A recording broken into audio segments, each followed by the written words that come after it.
Recentemente, muitas pessoas me perguntaram com o que faria com o seu dinheiro que estava no Nubank ou no Banco Inter. Então, qual será o futuro dos bancos digitais? Será que o Nubank vai quebrar? O Banco Inter também? E isso vai ser uma quebradeira geral em relação a todos os bancos digitais? O seu futuro realmente está comprometido? Tudo isso e muito mais que a gente vai ver em detalhes em relação aos bancos digitais no vídeo de hoje. Meu nome é Isaac Dias e esse aqui é o canal Finanças em Dias.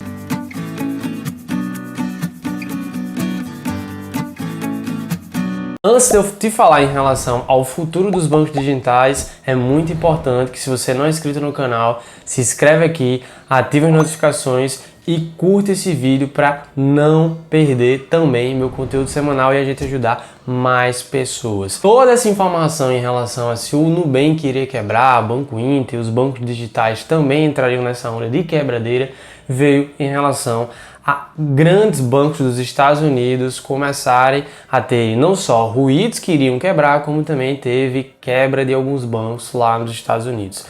Um dos maiores que tem maior relevância, principalmente para o meio de startup, foi o Silicon Valley Bank, que é o SVB, que estava aí na lista entre os 18 maiores bancos dos Estados Unidos, não eram entre os maiores bancos, digamos assim, dos bancões lá dos Estados Unidos, mas tinham relevância principalmente para o meio de startups, que estaria envolvida aí a questão do Nubank, Banco Inter também, e algumas outras startups que são bancos digitais. Inclusive, você já tem que ter uma diferença, que um banco digital tem uma situação um pouco diferente em relação aos bancos tradicionais, porque a sua forma de crescimento perpassa inclusive por, no início, na sua fase inicial, começar realmente com prejuízo, porque ele está num processo de expansão de investimentos, e por isso passa por uma situação como essa. Então, analisando ponto a ponto, será que o Nubank vai quebrar? E aí é o que a gente tem de analisar. Se eu for aqui no site chamado Banco Data, a gente consegue tirar alguns números em relação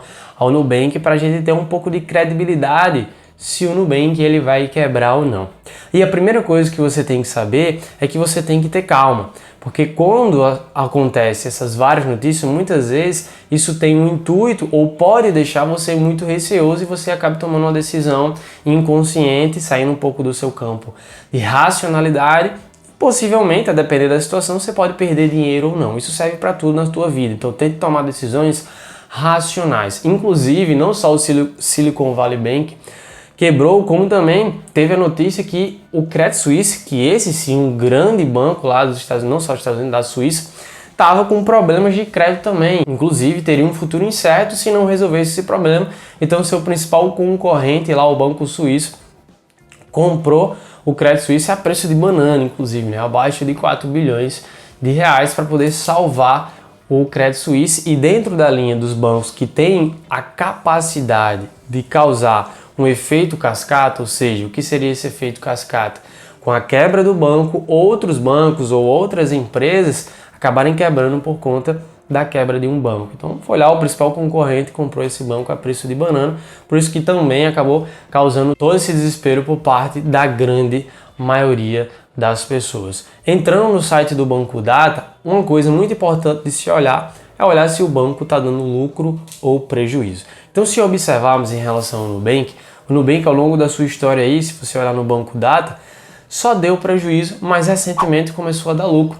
Então, as pessoas agora estão preocupadas com o Nubank justo no momento que ela começou a dar algum lucro. Então, acaba sendo um efeito inverso, As pessoas deviam estar preocupadas quando o Nubank estava dando prejuízo e não quando ela começa a dar lucro. E você tem que entender que um Nubank da vida, ela é uma startup e, na sua essência, uma startup passa por momentos em que ela vai passar todo o tempo fazendo investimentos num processo de expansão, utilizar todo o dinheiro que ela tem em caixa, digamos assim, precisa de financiamento de terceiros, que seria esse financiamento de terceiros de bancos, também fundos de investimentos que vão entrar na startup para poder ajudar nesse processo de expansão. Então é normal que ao longo de todo esse período de expansão a empresa venha dando prejuízos em cima de prejuízos, só que recentemente começou a dar lucro. Então, entendendo também o porquê do prejuízo e porque já o Nubank não tinha quebrado. A própria Cristina Junqueira já falou a sua estratégia em relação ao Nubank, que perpassa exatamente por esse processo que vem muito nesse campo dos investimentos e por isso acaba dando prejuízo, porque todo o dinheiro que ela recebe ela acaba investindo muito mais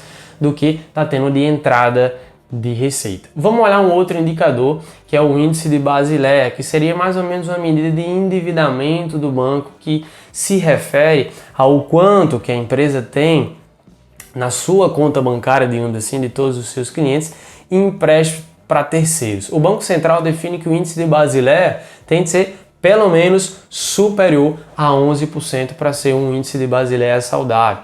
E se percebemos aqui no indicador de índice Basileia do Nubank, ele é bem maior do que esse 11%, seria o mínimo permitido pelo Banco Central.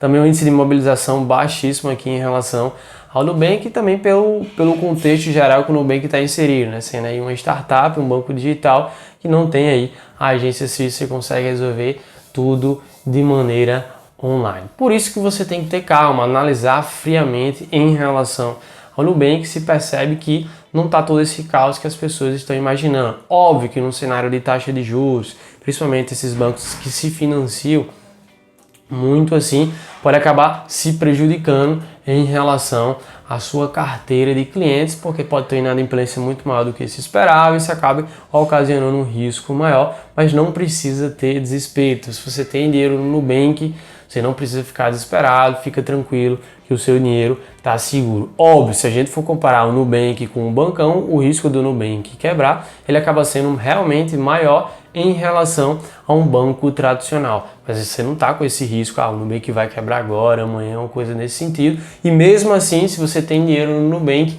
você tem a garantia aí até R$250 mil pelo fundo garantidor de crédito. Então, é outro mecanismo de segurança caso o Nubank venha quebrar, mas pelas análises que a gente consegue fazer aqui, não é o que vai incorrer, principalmente porque o Nubank começou a dar lucro. Em relação ao Banco Inter, será que também, dentro dessa onda dos bancos digitais, ele entraria num cenário aí que poderia quebrar? Aqui eu vou te dar em relação ao Banco Inter essa mesmo tipo de análise e um a mais que se refere ao Banco Inter e que serve também para você analisar qualquer outra instituição bancária ou de pagamento, bancos digitais que você tem em conta. Primeiro, começando a analisar aqui dentro do Banco Data. Então, o lucro dos últimos anos, será que teve lucro ou foi prejuízo? Se observarmos, o Banco Inter nos últimos anos sempre deu lucro. Inclusive, agora nesse ano de 2022, teve ali um processo também de expansão ainda maior, que teve abertura de capital lá nos Estados Unidos para ajudar nesse processo de expansão do Banco Inter, já atingindo aí quase 20 milhões de clientes, para tentar se aproximar um pouco do número de clientes do Nubank, que já vai em mais de 70 milhões de clientes. Com isso, nesse ano de 2022, inclusive nem está aparecendo no Banco Data, teve um prejuízo de cerca de 14 milhões de reais aí o Banco Inter. Mas todos os outros anos estava dando realmente lucro e tem suas explicações. Então, entender essa explicação, entrou num processo de expansão para tentar ter ainda mais captação de clientes e depois isso se reverter em receita a partir do momento que reduz um pouco esse investimento. Analisou esse primeiro ponto. Vamos analisar o índice de Basileia do Banco Inter. Então, o índice de Basileia também é altíssimo aqui, superior a 20% aqui do Banco Inter. Então, dando também um sistema de um pouco de solidez em relação a esse índice de Basileia e muito acima em relação ao mínimo permitido pelo próprio Banco Central. Um outro indicador que seria para medir mais ou menos o grau de confiança em relação ao dinheiro que você está deixando no Banco Inter é o chamado rating de risco. O rating de risco é como se você imaginasse, você iria conhecer uma pessoa, ele vai, através desse rating de risco, já iria dizer para você se aquela pessoa é confiável ou não, se ela vai omitir informações de você, vai começar a mentir para você, não vai ser totalmente transparente. Imagina só se a gente tivesse isso no campo da realidade das pessoas que a gente está conhecendo. Mas para os bancos tem. Então você, através desse rating de risco, vai medir o grau de confiança do banco. Então quanto maior for esse grau, que se lembra um pouco, inclusive, o modelo de classificação que se tem em relação às notas de alguns colégios que talvez você já tenha estudado, de A, B, C, D, como também um grau que é medido muito em relação lá aos Estados Unidos, que é por meio dessas letras para definir do melhor até o pior. Analisando o rating de risco do próprio Banco Inter, ele tem uma classificação AA, que é um bom indicativo aqui, está bem próximo do AAA, que se chama, né, que seria assim o grau máximo de confiança, de credibilidade em relação ao risco do banco quebrar ou não. Nesse sentido, isso é um bom indicativo do grau de confiança e de credibilidade que se tem o Banco Inter. Apesar de ter tido, por exemplo, esse prejuízo agora no ano 2022, não indica, isso inclusive é definido por agências reguladoras de risco, isso não indica que o Banco Inter vai quebrar, pelo menos não é um indicativo a curto prazo que isso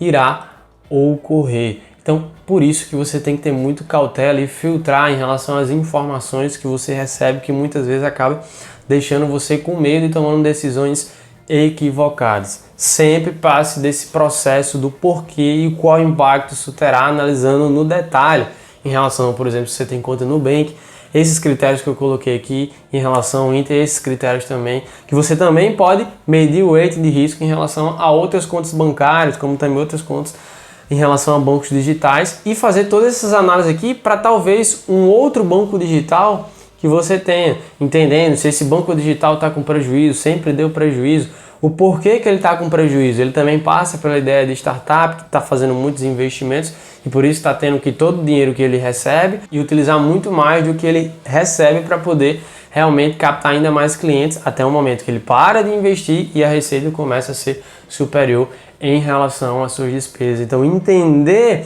onde que se encontra o nível de processo, digamos assim, em relação à expansão, a crescimento do banco digital que você tem conta, mas faça também esse processo de análise em relação a qualquer outro banco digital que você tem. Então, qual seria o futuro dos bancos digitais? Ele é incerto? Os bancos digitais ele vem realmente para desburocratizar muito do que a gente via em relação ao passado. Então, isso vem dando muito mais comodidade e não é assim. Todos os bancos agora digitais vão falir, vão quebrar. Óbvio, alguns deles não vão ser sustentáveis a longo prazo, mas muitos deles acabam passando por uma credibilidade e vão cada vez mais crescer e tomar espaço aí nesse setor bancário que a gente tem, não só aqui no Brasil, como no setor global, como se a gente imaginar aqui o Nubank já tem em vários outros países e o Banco Inter também começou a sua expansão para os Estados Unidos. Então manda esse vídeo para outra pessoa que acabou ficando desesperado com essas informações para poder filtrar melhor isso e sem ficar com desespero em relação ao medo que acabou sendo ocasionado por essas informações. Um grande abraço para todos vocês. Tchau, tchau, pessoal.